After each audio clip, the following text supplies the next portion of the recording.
नमो बुद्धाय। जय भीम, जय संविधान, जय मूल निवासी, जय जवाहर, जय मंडल।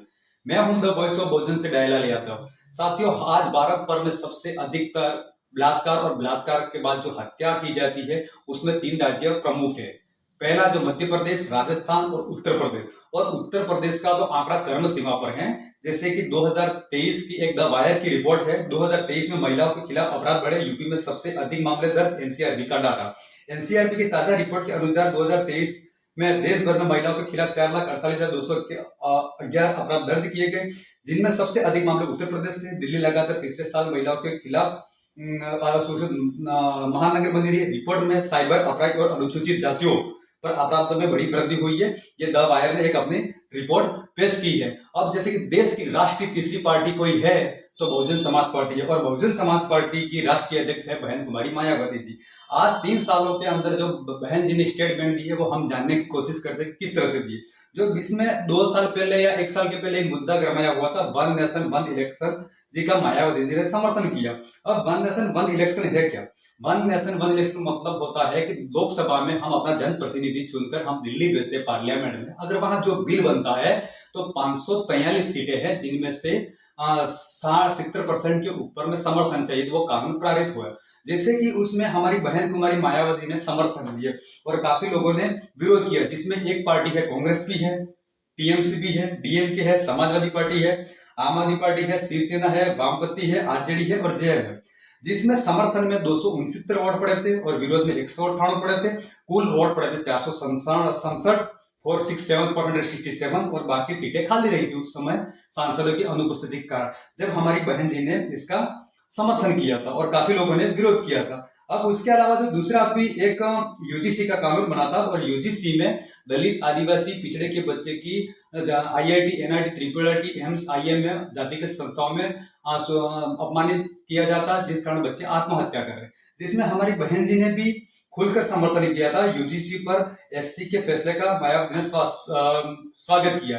ये इंडिया टीवी की रिपोर्ट है। उसके अलावा जो अभी एक फिल्म बनी है, उस फिल्म का नाम है घुसखोर पंडित। अब घुसखोर पंडित पर हमारी बहन जी को बहुत दुख हो रहा है कि घुसखोर पंडित ने पंडित जी को बदनाम किया जाए, जबकि पंडित जो फिल्म बना रहे हैं वो पैसा कमाने के लिए बना रहे हैं और बॉलीवुड में पूरा उनका कब्जा है। अब जिस तरह से हम देखने जाए तो घुसखोर पंडित का जो डायरेक्टर है वो नीरज पांडे ब्राह्मण है, मनोज वाजपेयी ब्राह्मण वो हीरो है, और उसमें पुलिस अधिकारी का जो रोल निभा रहे वो अजय दीक्षित भी ब्राह्मण है। लेकिन सबसे ज्यादा दुख होता तो हमारी बहन जी को क्यों होता? तीनों मामले हैं, तीनों मामले में बहन जी को दुख होता है। जैसे कि फूले फिल्म के सीन काटे गए तो क्या बहन जी ने आवाज उठाई थी? क्या थंगलान मूवी रोकी गई तो क्या बहन जी ने आवाज उठाई थी? काफी सिनेमाघरों में ये फिल्में नहीं लगी थी। अब ये हमें समझना है कि हमारा देश का प्रधानमंत्री, मुख्यमंत्री या हमारा नेता, हमारे जनप्रतिनिधि किस तरह से हमारी वहां बात रख रहा है। उसके अलावा बिहार दरभंगा की एक खबर एक फिर सामने खुलकर आई है। जो एक व्यक्ति है जो किसी ब्राह्मण समाज के घर पर उसका घर बनाने का काम किया था, यानी वो लेबर मजदूर वर्ग था, उसका घर बनाने का उसने ठेका लिया हो या मजदूरी की, जिसमें से 2,47,000 रुपये उसका बकाया था, तो वो लेने गया। तो 2-4 बार जाने के बाद उसके हाथापाई कर दी, गाली गलौज किया, और उसके रिश्तेदार काफी लोगों ने मिलकर उसके घर पर अटैक कर दिया। काफी लोगों को चोट आई और घर का सामान बिखेर दिया। उसकी बच्ची को भी मारा गया रोड से, उसकी भी टांग टूट गई और हॉस्पिटल में उसने स्टेटमेंट दिया। अब एक से अधिक फिर उन पर जो SC ST का एक मुकदमा दर्ज हुआ तो सारी ब्राह्मण डोबी सामने खुलकर आ गई। अब दलितों की यह स्थिति है। उसके अलावा जो एक दलित परिवार को अंतिम संस्कार के लिए नहीं मिला, शमशान जाने का रास्ता तो मजबूरी में सड़क के चौराहे पर किया बुजुर्ग महिला का दाह संस्कार। ये बिहार के वैशाली की बात है। और शमशान में जाने का रास्ता नहीं दिया तो दलित परिवार ने सड़क के चौराहे पर ही कर दिया अंतिम संस्कार। बिहार के वैशाली जिले में एक महादलित परिवार को अपनी बुजुर्ग महिला के अंतिम संस्कार के लिए शमशान जाने का रास्ता नहीं मिला तो उन्होंने मजबूरी में सड़क के चौराहे पर ही सबका दाह संस्कार किया। हम किस भारत में रह रहे हैं? हम कौन सा हिंदू राष्ट्र बना रहे? हिंदू राष्ट्र में जो 4 माले की बिल्डिंग है, 4th फ्लोर पर ब्राह्मण रहता है, 3rd फ्लोर पर क्षत्रिय रहता है, 2nd फ्लोर पर वैश्य रहता है, और 1st फ्लोर पर शूद्र रहता है, और बेसमेंट के अंदर एक दलित रहता है। यानी कि बेसमेंट वाला कितना भी काबिल हो लेकिन वहां तक नहीं जा सकती। ये 5 मंजिला बिल्डिंग पहले से बनाई हुई है, लेकिन दलित सबसे पहले हिंदू धर्म का झंडा पकड़ता है। और उससे हम आगे बढ़ते हैं कि जो असम के जो मुख्यमंत्री हैं हिमंता बिस्वा शर्मा, वो अभी आए दिन मुसलमानों पर ज्यादा टिप्पणी कर रहे हैं। जैसे कि एक ललन पोस्ट है, मियाँ मुसलमानों को जैसे परेशान कर सकते हो करो, रिक्शा वाले ₹5 मांगे तो 4 ही रुपया दो, हम आपके साथ है। ये हमारे मुख्यमंत्री है असम के लोगों ने उनको चुनकर बनाया है मुख्यमंत्री। ये एक धार्मिक गुरु बन गए हैं या एक धार्मिक कट्टरता फैला रहा है। उनका काम ये नहीं, उनका पूरा जनप्रतिनिधि एक जैसा होना चाहिए। और उन्होंने एक एक्स हैंडल पर बीजेपी असम प्रदेश, उन्होंने एक गन शॉट बताया हुआ कि जो मुस्लिम पर गोली टारगेट कर रहे हैं, जो पॉइंट ब्लैंक शॉट का उनका है। उसके अलावा आरफा खानम शेरवानी जर्नलिस्ट है, उन्होंने ये कहा है ये घिनौना नाजी मुख्यमंत्री खुलेआम असम के बेचारे मुस्लिम समुदाय के खिलाफ हिंसा फैला रहा है। यह एक जर्नलिस्ट पत्रकार है। और भाजपा को अडानी के लिए प्यार, मित्र पर लुटा दी 3000 बीघा जमीन। यहाँ आर्टिकल 19 की एक पोस्ट है जो जज खुद हैरान रह गए थे कि इतनी बीघा जमीन कैसे चली गई। यहाँ खुद अडानी को अंबुजा सीमेंट के लिए खुद दी गई थी। यह हमारा देश किस ओर जा रहा और किस तरह हमारा देश बढ़ रहा है, ये हमें सोचने पर मजबूर कर रहा है। जैसे कि असम में भी बीजेपी की सरकार है, उत्तर प्रदेश में भी बीजेपी की सरकार है और बिहार में भी गठबंधन की बीजेपी की सरकार है। तो एक इसी तरह से अभी हमारा एक ब्राह्मण निर्मला सीतारमण ने अपना एक स्टेटमेंट दिया जो एक पॉलिटिक्स न्यूज में है। हमारे देश में कोई गरीब नहीं है, लोग गरीब होने का दिखावा करते हैं और लोग खूब सोना चांदी खरीद रहे हैं। ये निर्मला सीतारमण वित्त मंत्री फाइनेंस मिनिस्टर है, उनका एक स्टेटमेंट है।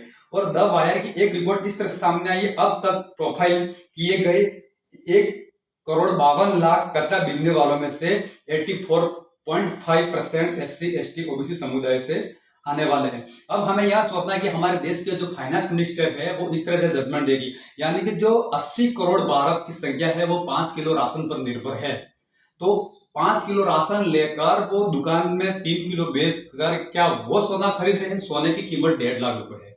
अब जो कचरा बीनने वाले हैं क्या वो निर्मला सीतारमण के रिश्तेदार हैं या उनके घर के लोग हैं? कौन लोग हैं? जैसे कि पूरा सिस्टम पर उन लोगों का कब्जा है। जैसे कि अभी यूजीसी का जो रोक लगी है वो सबसे पहले हम उनको धन्यवाद करते हैं स्वर्ण समाज के, उन्होंने अपने समाज के लिए सारे पत्रकार ने हाहाकार मचा दिया है। जितने जगत गुरु बने थे वो भी खुद के समाज के लिए आगे खड़े होकर आ गए।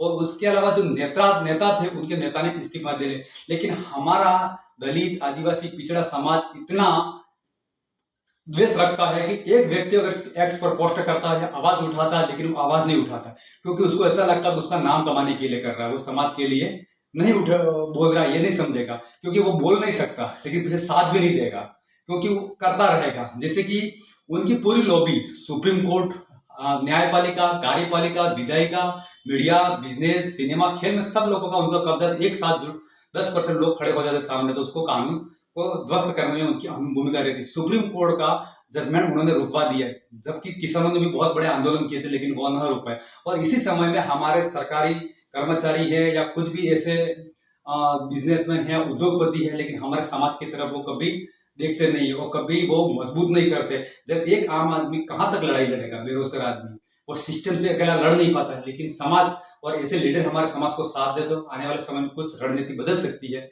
लेकिन उम्मीद करता हूँ कभी कभी बहुजन समाज के जो पढ़े लिखे बिजनेसमैन, उद्योगपति, जो कर्मचारी है वो समाज को मजबूत करेंगे, अन्यथा इसे टूट के मर जाएंगे। ये बहुत बड़ी एक दुखद घटना है। नमो बुद्धाय, जय भीम।